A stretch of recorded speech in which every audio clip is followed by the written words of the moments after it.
إن ربك هو يحشرهم إنه حكيم عليم ولقد خلقنا الإنسان من صلصال من حمأ مسنون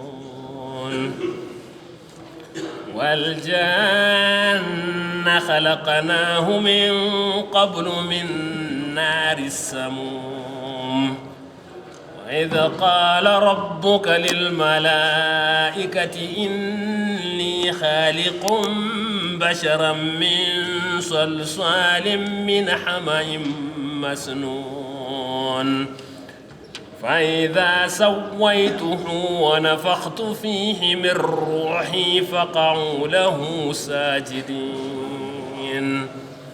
فسجد الملائكة كلهم أجمعون إلا إبليس أبى أن يكون مع الساجدين قال يا إبليس ما لك ألا تكون مع الساجدين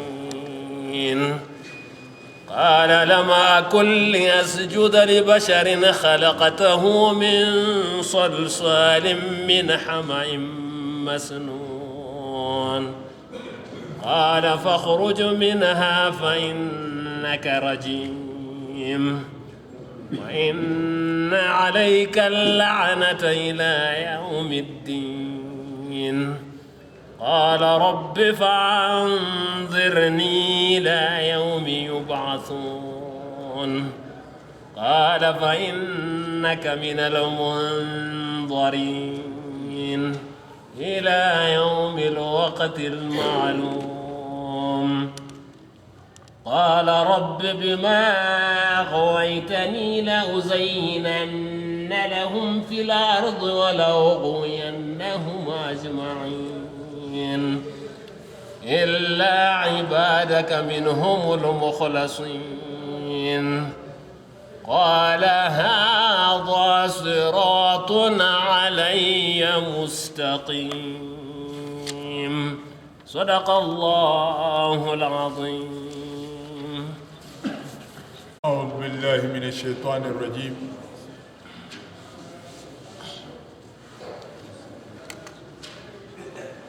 بسم الله الرحمن الرحيم.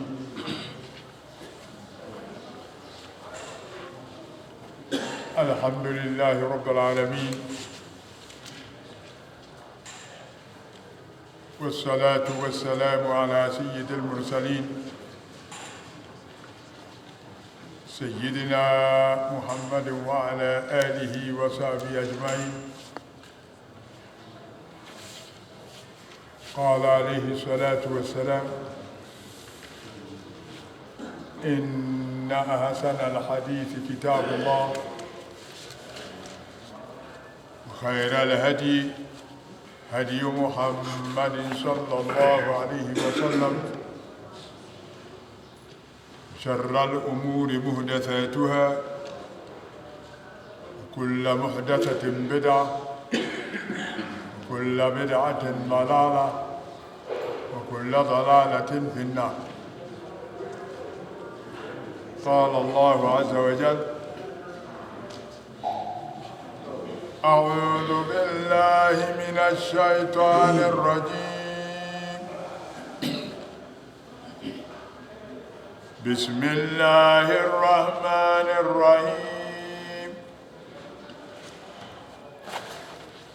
وأرسلنا الرياح لواقح فأنزلنا من السماء ماء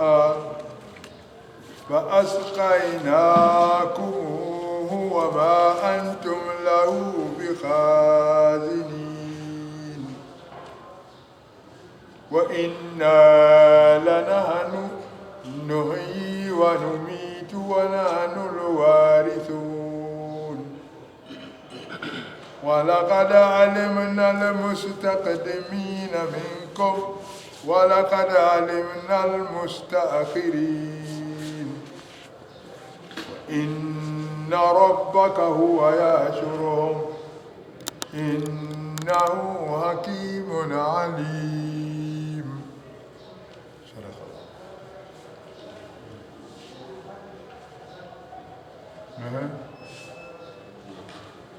Niko na swali ya sala.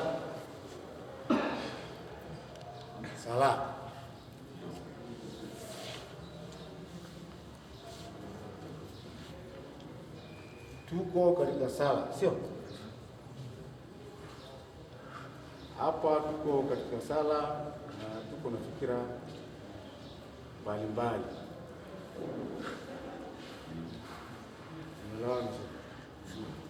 Tuko watu mara ngapi?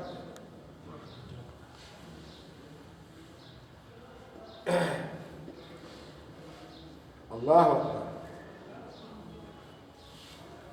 Kuna wale ambaye anajua imamu akitoka hapa anaenda wapi.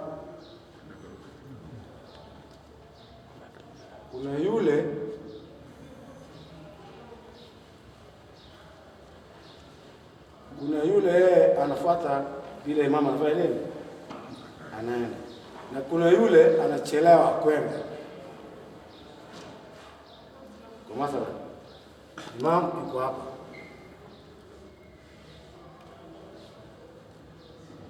Samia ndio anaenda.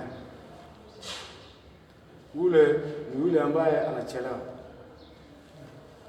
na yule ambaye anafuata anajua hapa imamu akitoka hapa ataenda wapi. Yeye imamu anapotoka hapa straight natakana aende wapi? Na yule anayefuata imamu tu yeye ajui, yeye bora tu anafuata imamu. Mama akienda sujudi ameenda sujudi. Huyu anakuja anasimama huko. Ule anasimama vile alivyo. Maana yachelewa ameona hapa kuna balaa hapa akasimama. Sasa tayunga namna gani? Wale wameenda na sujudi na imamu bila rukuu, na yule amesimama kwa rukuu, na yule bado yuko kwa takbira. Maana yeye ndio achelewa kweli. Kitambo aenda akapata kuna shida hapo kidogo.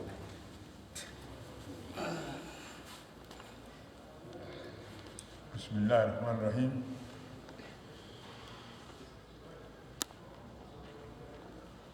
Imam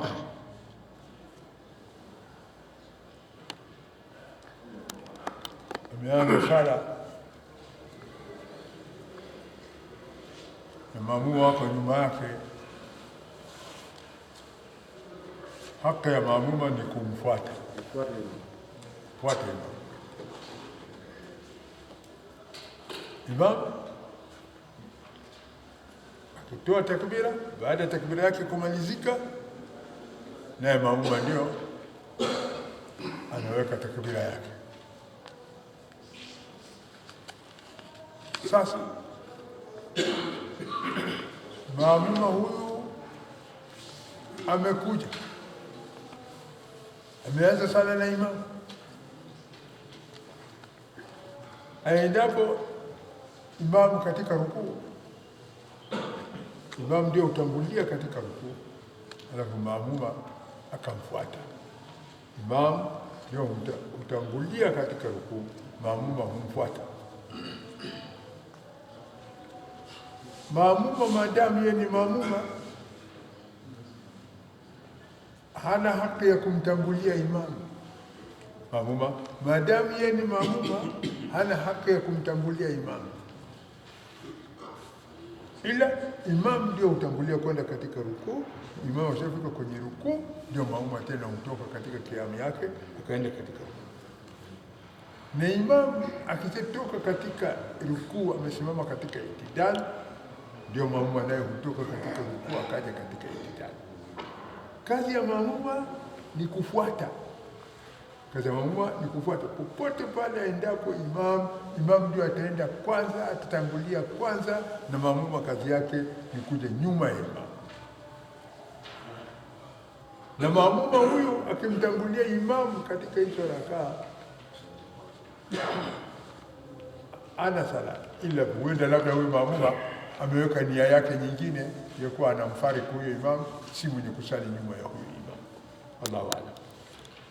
Nafikiri tunaelewana kidogo. Naam. Imam ndio anatangulia, sio? Ndio. Alafu maamuma. Ndio. Sijakuwa pale, nimesema katika ile safu tuko kwa sala. Tuko fikra tatu. Kuna wale ambao wanafuata nani? Imam. Anajua akimaliza hii ataenda wapi? Rukuu. Kuna wale anafuata imam bila kafanya. Na kuna wale nyuma ama hapa mbele uchelewa. Aidha afikirie nje ama anafikiria wapi, lakini yochelewa kwenda. Yeye ni mtu naenda nyuma. Lakini yuko katika sala. Sasa imam yeye ametoka katika ile nini? Moja kwa moja mpaka sijda. Ameacha rukuu. Ameacha rukuu. Kuna maamuma wameenda na yeye. Sawa? Maamuma wameenda na imam katika sijida. Katika sijida bila rukuu. Kuna wale wamebaki hapa. Maana anajua imam akimaliza hii anaenda wapi? Kwa rukuu. Sasa wale wamesimama hapa. Sawa? Wale ambao wanachelewa kwenda wakaona akabaki pale. Sasa tutaiunga hii sala vipi? Sisi sote. Madam sawa. Imam ameacha rukuu. Mimi sijui imam huyo ameacha rukuu kwa sababu gani, amesahau au hataki kurukuu. Aidha kwa masala na hiyo. Mimi sijui imam huyo kaacha rukuu sababu gani, amesahau au hataki kurukuu. Ikiwa imam ameacha rukuu, amekwenda katika sijida, huyo maamuma akiwa anafahamu kwa imamu wangu kaacha rukuu kaenda katika sijida, hana haki ya kumfuata.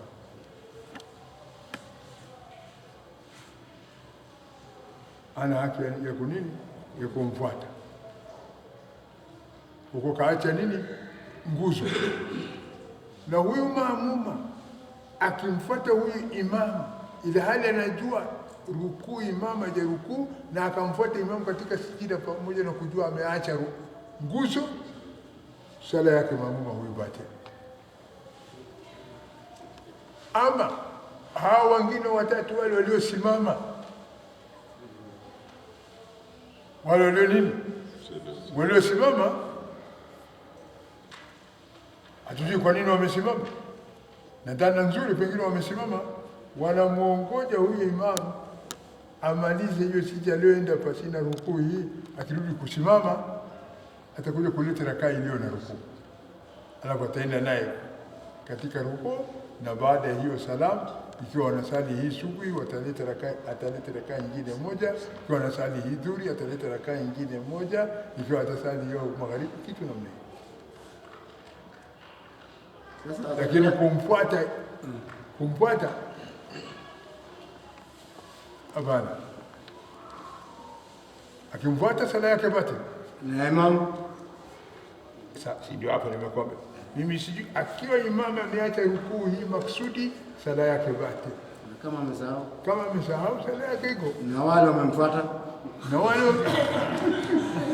sasa wale wamemfuata, ikiwa vile wanajua imam kaacha rukuu ndio kaenda katika sijida, ikiwa wamejua sala yao ni batil vile, na ikiwa hawajui mapumbavu kama mimi, sala yao lakini wanahesabiwa kuwa wamekosa rakaa.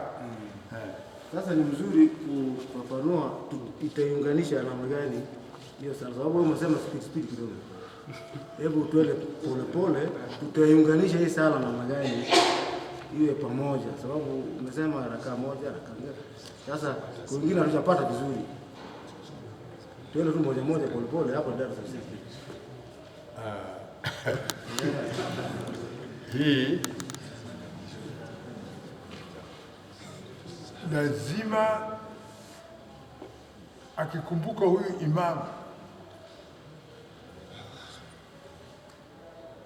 atalete rakaa moja mwisho wa sala yake, mwisho wa sala ile anaunga sawa. Na hao huyu maamuma aliyomfuata imamu hali ya kuwa anajua kuwa nini kwa imamu kaacha rukuu na ameenda tu katika rukuu, naye hana sala huyo. Na huyo amerukuu, maana bado amebaki kwa rukuu huyo. Na huyo amerukuu rukuu yake huyu tena.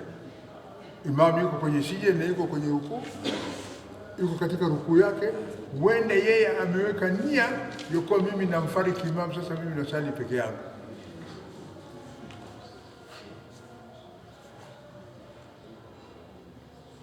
Sasa mwenye kumwongoja imamu ni yule wa safu ya tatu ile aliyesimama, hajui afanye nini. Huyu ndio tutamhukumu kuwa anamwongoja imamu. Huyu akisimama atakuja kuunganisha hii rakaa. Na huyu aliyerukuu alienda sawa, maana imamu ndiye sawa akaenda. Imamu alienda lakini huyu akarukuu. Amerukuu. Yeye sawa. Yeye sawa. Sawa yake, sala yake iko. Sababu sasa hapo msema hii mtu aliyerukuu huyu sala yake iko. Yuko sawa. Sasa huyu imamu atasimama kwanza ndio aje aunganishe watu ama atafanya namna gani? Imamu atasimama, si bado anasali rakaa, ikiwa anasali dhuhuri anazo rakaa tatu bado hajasali. Ikiwa anasali subuhi anaye rakaa moja bado hajasali. Ikiwa anasali magharibi anaye rakaa mbili hajasali. Ikiwa ile rakaa ya kwanza lazima asimame. Atasimama. Ndio sasa ataunganisha hii sasa. Sasa kwake itakuwa rakaa ngapi? Mbili. Imamu itakuwa na rakaa ile rakaa ya pili ndio rakaa yake ya kwanza. Sasa ameanza mpya. Mpya. Sawa. Mpya. Sawa. Sasa nimekupata.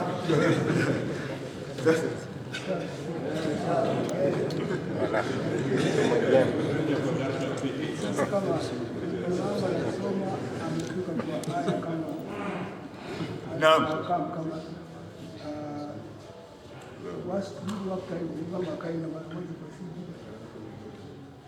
Ndio wale watu hawajui wamesimama na imamu ameenda kwa sijida. Sasa hapa tunataka kueleza sasa, maana hapa kuna shida kidogo. Imamu ameenda katika sijida sahwi au sijida tilawa, hiyo inaitwa sijida tilawa. Imamu amekwenda katika sijida tilawa, ndio sunna maamuma nao wamfuate kule alipokwenda. Sunna maamuma wamfuate imamu kule alikokwenda katika sijda tilawa. Wasjudu waqtarib, Allahu akbar. Umetoka kwa itidali, ni maamuma wote nyuma yake mnafuata hiyo, unakwenda na hiyo kule anakokwenda.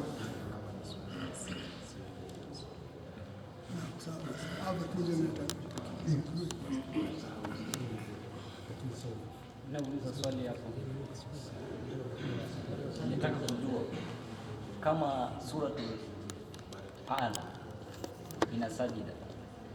Sasa vile maamuma atakapoenda ile sajida, yani venye atamaliza kusoma afikie pale pa sajida. Je, utawezekana aende sajida kwanza alafu ndio arudi tena aende rukuu ama vipi? Itakuwa yani aje? Maamuma hawezi kwenda sajida maadamu yeye anafuata imamu. Sio maamuma, imamu. Wewe umesema maamuma. Hao wote wamesikia, wewe umesema maamuma, sasa unabadilisha. Sasa unabadilisha. Sawa sawa? Naam. Sawa sawa? Kubali kwanza ulisema maamuma. Nimekubali. Kubali. Naam. Sasa umesema maamuma. Maamuma hawezi kwenda sijida maadamu yeye ni maamuma. Na hiyo suratul Ala unayosema, suratul Ala haina sijida. Sasa bwana mkubwa, hiyo suratul Ala unayosema, suratul Ala haina sijida. Hiyo sijida utaweka namna gani hapo? Suratul Iqra, samahani. Mwenyezi Mungu ndiye akusamehe. Basi Bismillahir Rahmanir Rahim.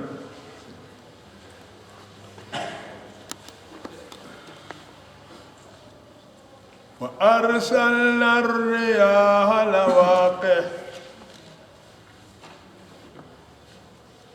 Mwenyezi Mungu anatupa habari kuwa wa arsalna riyah, na tumetuma upepo lawaqih, hali ya kuwa inasukuma umande, inapeleka umande ukauweka kwenye mawingu. Uzito wa ule umande ukapatikana kwayo mvua. Arsalna, tumetuma riyaha, upepo lawaqiha, ile hali ya kuwa nyenye kubeba umande. Umande hayo yameenda yakatwama juu ya mawingu. Fa anzalna minas samai ma'an, kisha baada ya huo umande kutwaa juu ya mawingu, tukateremsha kutoka mawinguni, tukateremsha nini? Ma'an, maji. Fasqainakumuhu, baada ya kuteremsha hiyo maji tukawanywesha hiyo maji.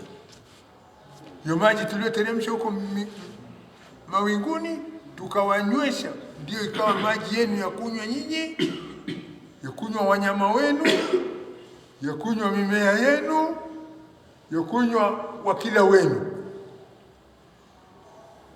Hapo Mwenyezi Mungu anaonyesha yeye ndiye mwenye maji, yeye ndiye mwenye nini? Mwenye maji. Na ameonyesha vipi anavyoleta maji. Fasqainakum, tumewanyesha hiyo maji ya mvua. Wama antum lahu bikhazinin, na hali yako nyinyi si wenye kuiweka hiyo maji katika hiyo ardhi. Nyinyi si wenye kuweka hiyo maji katika hiyo ardhi, bali ni yeye Mwenyezi Mungu tu ndio anayeweka hiyo maji katika hiyo ardhi. Ona, ameteremsha Mwenyezi Mungu mvua yake, imejaza mito, madimbwi na bahari na nini na nini. Lakini kwa sasa ajabu iliyoko, unaambiwa kuwa Lake Victoria maji imepungua. Unajua sababu yake? Unaambiwa Kenya hapa maji hapana. Pande hii ya Masinga huko, ile bwawa limeenda chini, limepunguka maji, pawa imekosekana, mferejini maji hapana. Yeye kazi yake Mwenyezi Mungu ni kuteremsha maji, na wala nyinyi anawaambia nyinyi, wama antum lahu bikhazin, hamwezi kuiweka hiyo maji. Japo kama kitigeza bwawa, ukita hiyo maji haiwezi kukita. Akitaka wewe Mwenyezi Mungu anaondosha maji. Pale iko hapa Silanga, ilikuwa dimbwi kubwa, sasa nenda huko, maji uko wapi? Hajuai ni nani? Mwenyezi Mungu anajua, anafanya kazi yake. Yote hayo Mwenyezi Mungu anataka nini? Nimpokeshe, umpokeshe, tumpokeshe tukubaliane kuwa yeye ndiye Mola mwabudiwa wa haki na hayo yote ni yake. Wa inna lanahnu, yeye Mwenyezi Mungu asema kabla shaka sisi nuhyi, sisi ndio tunahuisha vitu vilivyo hai. Hivyo vyote vilivyo hai ni sisi ndivyo tuliohuisha. Ukiona kile kilicho hai ni mimi Allah, mimi ndio niliyofanya hicho kitu kuwa hai. Hakuna kiumbe aliyefanya kilicho hai kuwa hai. Hakuna kiumbe alichofanya kilicho hai kuwa nini? Kuwa hai. Bali mimi Allah nuhyi, mimi nahuisha, tuahuisha. Wewe wanumitu, na sisi tuafisha, na mimi nafisha. Hao walio hai mimi ndio nimewahuisha, na hao waliokufa mimi ndio nawafisha. Mimi ndio nawafisha. Wana nahnu alwarithun, na sisi ndio tutawarithi. Hapo Mwenyezi Mungu anasema yeye ndiye atakayewarithi nyinyi nyote, aliye na kitu, asiye na kitu, aliye na mengi, aliye na machache, asiyekuwa nayo, yeye Mwenyezi Mungu ndiye atawarithi. Nahnu alwarithun, sisi tuwarithi, mimi ndio tawarithi. Maana yake nini? Kullu shay'in fani, vitu hivi mnavyoviona vyote vitakuja kutoweka. Wayabqa wajhu rabbika dhul jalali wal ikram, na itasalia dhati ya Mola wako mwenye heshima tukufu. Kwa hivyo yeye Mwenyezi Mungu ndio atabaki kurithi hii ardhi. Wewe kusanya, mwana kusanya, lakini utaenda nayo popote, utaviacha hapa. Lakini atakaye kuja kurithi hayo ndiye Mwenyezi Mungu. Walaqad alamna almustaqdimina minkum, anasema Mwenyezi Mungu walaqad, kabla shaka alimna, tunajua almustaqdimin, wale wanadamu waliotangulia wote, minkum, miongoni mwenu, wale wanadamu kutoka Adam mpaka wewe waliotangulia, waliokusha kufa, na wajua wote. Tizama elimu ya Mwenyezi Mungu, tizama elimu ya Mwenyezi Mungu. Asema wale wanadamu waliotangulia, yani waliokufa wote, kutoka wewe sasa hapo wewe uhai, kutoka wewe hapa kwenda huko juu, waliokufa wote. Mwenyezi Mungu anakuambia yeye anawajua hao waliokufa wote. Ni wewe unamjua nani aliyekufa? Umjua aliyekufa ile, unamjua mama ndio aliyekufa na baba na dada na nani? Mwenyezi Mungu wote mimi nawajua, waliotangulia kufa nawajua. Walaqad alimna almustakhirin, na kabla shaka tunajua wale waliosalia nyuma watakuja kufa, wote tunawajua, na wale watakao kuja tunawajua, na wale walioko katika ulimwengu sasa tunawajua. Sasa maana yake nini? Hapana kiumbe anayefichikana kwake yeye Mwenyezi Mungu, bali yeye Mwenyezi Mungu ni mwenye elimu kamili juu ya huyu mwanadamu, ni mwenye maarifa kamili juu ya huyu mwanadamu, anamwelewa huyu mwanadamu vizuri, anamfahamu huyu mwanadamu vizuri, na anamjua huyu mwanadamu vizuri. Wa inna rabbaka huwa yashuruhum innahu hakimun alim.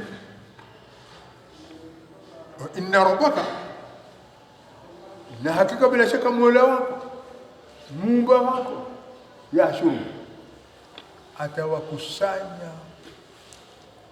wanadamu wote, viumbe vyote siku ya Kiyama. Yashuruhum, atawakusanya wanadamu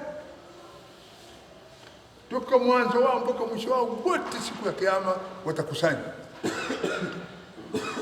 Kwa nini? Kwa hisabu, kwa kuulizwa, ulikuwa uko duniani ulifanya nini? Ulikuwa uko ulimwenguni ulifanya nini? Utaulizwa. Innahu, kabla shaka yeye Mwenyezi Mungu, hakimu, Yeye ni mwenye hekima katika kuyaweka mambo yake, vitu vyake. Alimu, tunaye Mwenyezi Mungu ni mjuzi juu ya kila kitu, anayajua vizuri na kuyaweka kila kitu mahala pake pasina kosa.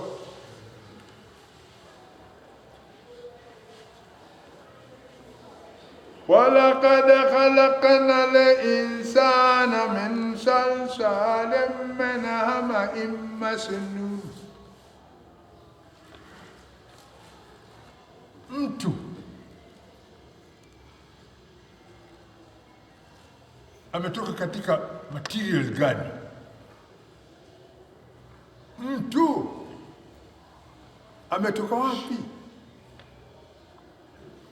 Mtu asili yake ni nini? Mtu ni kitu gani? Huyu mtu aliyeumbwa kwanza aliumbwa kutokamana na nini? Huyu mtu aliyeumbwa kwanza aliumbwa kutokamana na material gani? Kuta aliyemuumba mtu ni nani? Ni yeye Mwenyezi Mungu. Mtu anaye asili yake. Huyo mtu wa kwanza anakuambia Mwenyezi Mungu, walaqad, kabla shaka khalaqna al-insana, tumemuumba mtu min salsalin, kutoka katika udongo mkavu.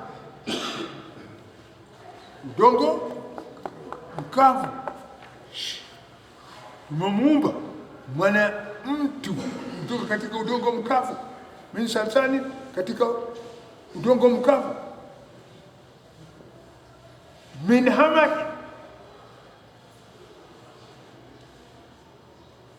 kutokamana na matope iliyo na rangi nyeupe.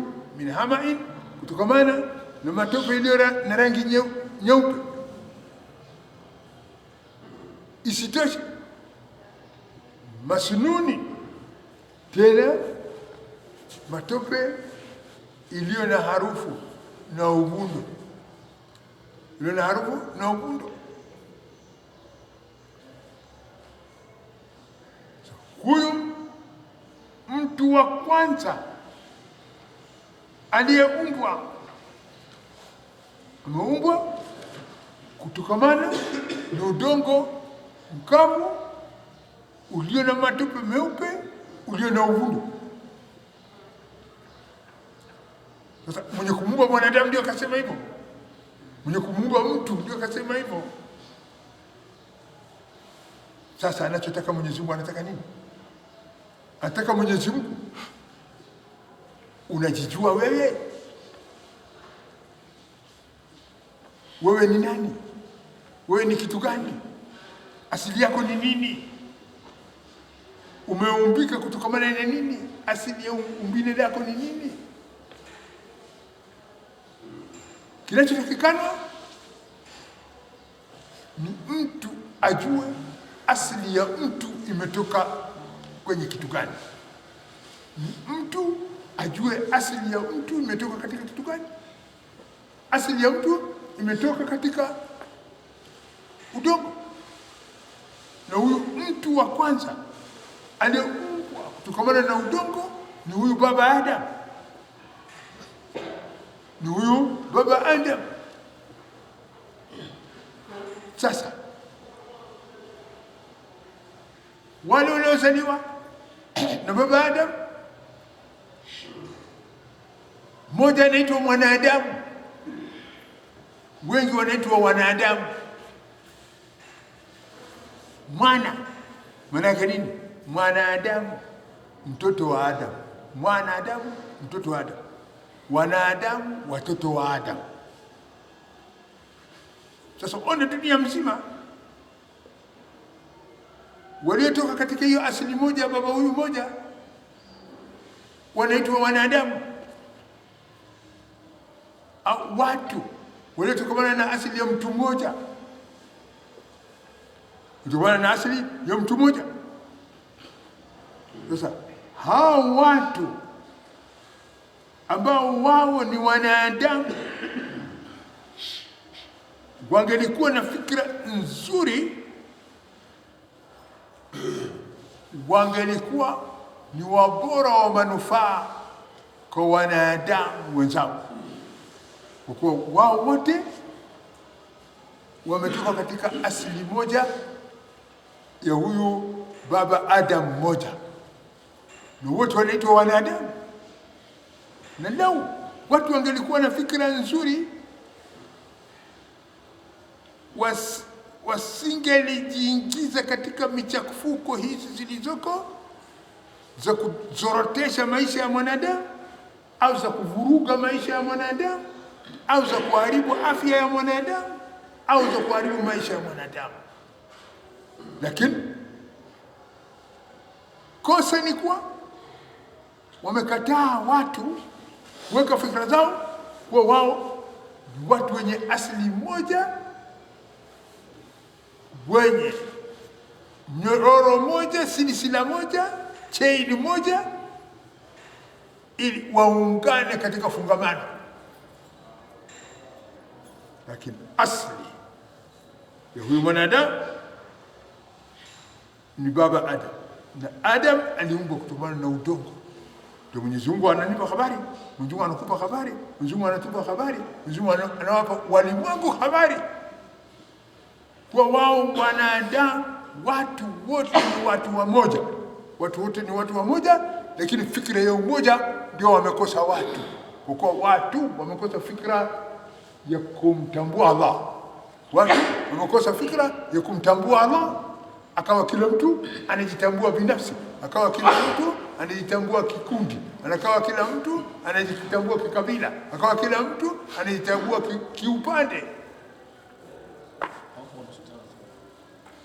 Kwa ile pande nyingine wenzetu wanatufundisha kwa mwanadamu anatoka kwa asili ya nyani mpaka njaka mwanadamu. Na pandia Qur'an tumbea asili ya mwanadamu aliumbwa kutokana na udongo mweupe.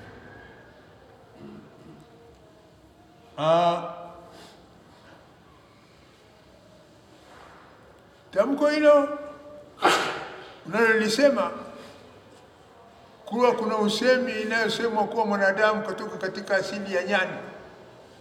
Alikuwa nyani, lakini alipokuwa akifahamu mkia inakatika, alikuwa akitembea na mguu, fikira ilikuwa anaacha kutembea na miguu minne na ananyanyua mkono juu. Fikira hii kwa wanasema wanaosema, lakini waache waseme. Sisi na wewe na mimi tunasikia aliyoyasema nani? Mwenyezi Mungu. Mwenyezi Mungu kasema huyu mwanadamu kaumbwa, akutolewa kwenye asili ya nyani. Tutosheke na Mwenyezi Mungu, lakini haya tunayoyasikia tuyaweke kando, mazungumzo ya kibaraza. Naam, wala hakika bila shaka khalaqna al-insana, tumemuumba mtu min salsalin, kutokamana na udongo mkavu, min hamai, udongo uliotoka kwenye matope meupe, masnunin, iliyo na harufu, waljanna, na hao majini vile vile khalaqnahu, tumemuumba min qablu, kabla ya hapo, min narin samum, min nari samum, tumemuumba majini kutokamana na moto ulio mkali, ulio na upepo mkali, na moto ulio na upepo mkali. Tumemuumba jini kutokamana na moto ulio na upepo mkali.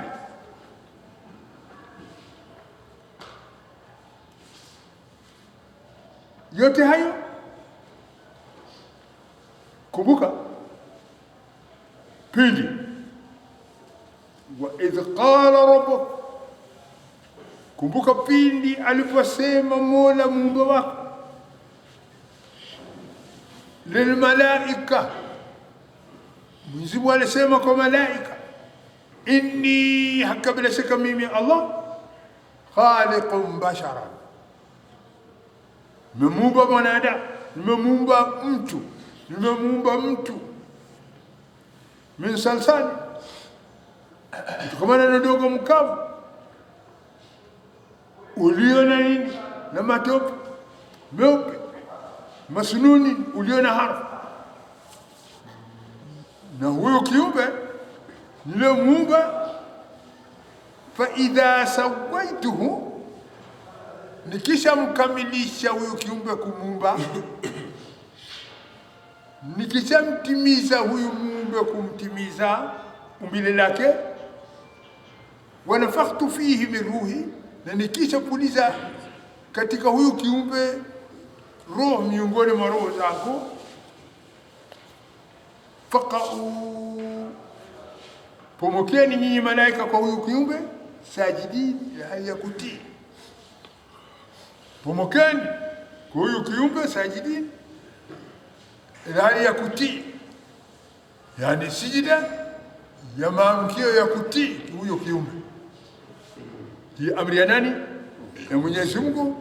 Anawaambia malaika kum, baada ya kukamilika umbile lake Adam, kisha kamilika, malaika wote wamporomokee kwa utiifu, kwa sijida. Na sijida yenyewe sio sijida ya ibada, bali sijida ya maamkio. Aya, malaika waliamrishwa, fasajada almalaikatu kulluhum ajmaun. Baada ya kukamilika umbile lake Adam, kusimamishwa na kupuliziwa roho, haya malaika wote wamemsujudia Adam, illa Iblisa, isipokuwa huyu Iblisi, huyu Shetani, aba an yakuna ma'a sajidin, aba an yakuna ma'a sajidin, aba an yakuna ma'a sajidin, kakataa kuwa pamoja na wenye kusujudu, kakataa kuwa pamoja na wenye kusujudu. Na ndio ukitaka kuona ukiburi au kuanzwa leo au jana au juzi, bali kiburi tuko huko kitabu, na kuasiwa amri ya Mwenyezi Mungu. Alianza huyo kuasiwa amri, aba, alikataa kusujudu. Sasa kila atakayekataa vile vile kusujudu anakuwa ni maamuma wa Iblisi. Kila anayekataa kusujudu anakuwa ni mfuasi wa Iblisi. Kila anayekataa kusujudu, Iblisi ndio atakuwa imamu wake,